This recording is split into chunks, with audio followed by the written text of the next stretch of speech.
Welcome to Ancient Egyptian Cultivation.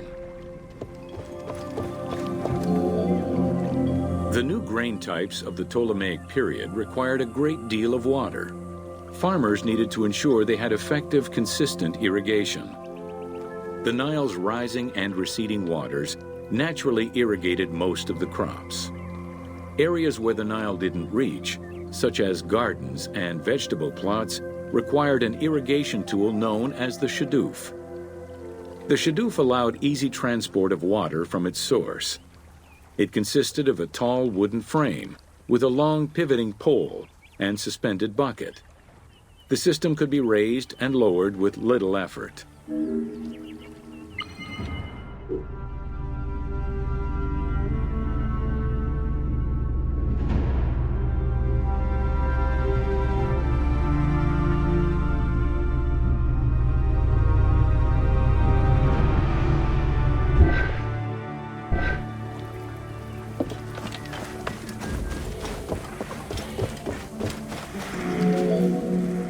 Later, a sakya, or water wheel, was invented. The sakya needed animals to turn the wheel, which rotated buckets through the water. It drew the water to an elevation of 3.5 meters and enabled a great deal of control over the irrigation process. This improvement supplied larger areas and thus resulted in larger harvests.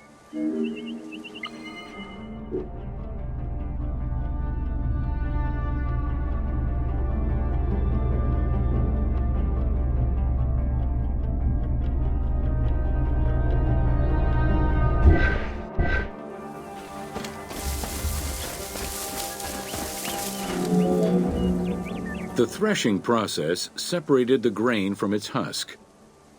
Workers would spread the ears on clean ground. Oxen, cows, or donkeys were then guided back and forth to trample the grain. This continuous movement worked the grain loose while preventing the animals from eating it. Unwanted chaff and straw were swept away, or gathered and added to the mud used to make bricks, to make them stronger.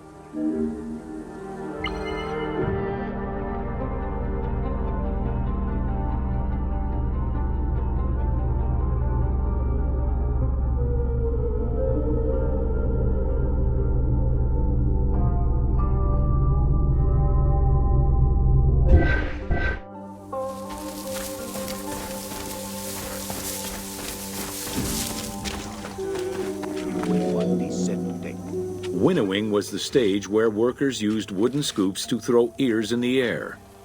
The wind carried off the chaff, leaving the heavier seeds to fall to the ground. This action was repeated until the undesired materials were sifted out. Grain waste was mixed with manure or other organic substances to produce brick-shaped dung loaves that could be easily burned. A standardized brick size enabled Egyptians to mass-produce this byproduct and use it as a commodity.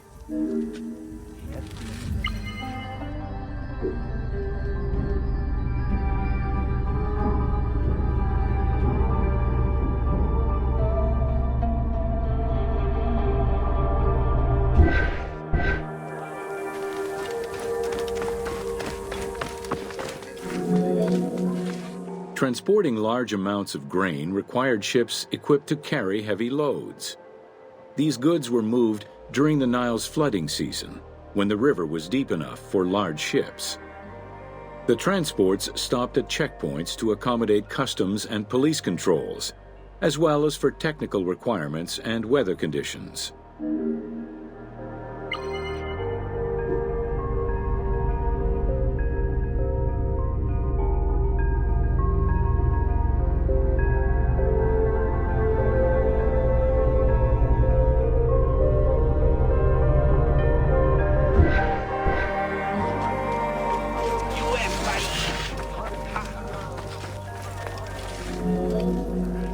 Having reached Alexandria's inner harbor, the wheat was unloaded under the supervision of a civil servant in charge of wheat management. Portions were distributed to Alexandria's city market, and the remaining stockpile was either exported or stored in warehouses.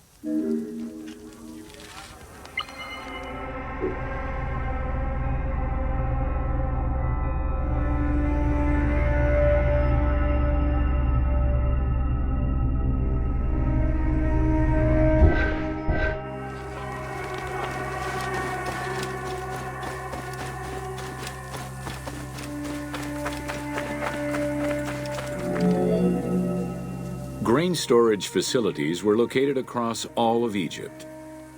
Temples and institutions had large silos, while individual houses had storage sheds. In some houses, arched cellars were built into the foundations. These watertight chambers were accessible from the ground floor through a trapdoor. Royal granaries acted as the storehouse and distribution centers and managed state payments to civil servants, soldiers, and the police. Though plastered on the inside, silos weren't completely sealed and so remained susceptible to mice infestations.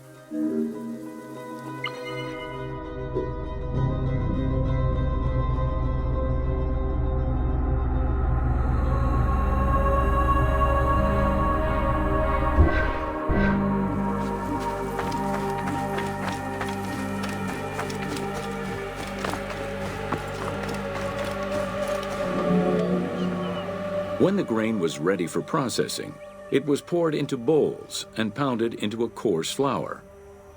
That flour was then passed through a sieve to make it of finer quality and further ground between stones. Ancient Egyptians did not stock flour. Instead, fresh grain was portioned out each time to produce flour as it was needed.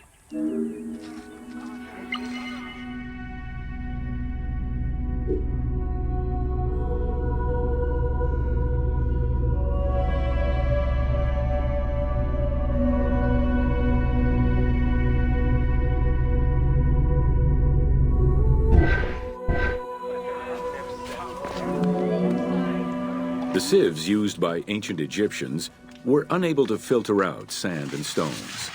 Grit often passed into the flour, causing long-term tooth abrasions among all classes of Egyptians.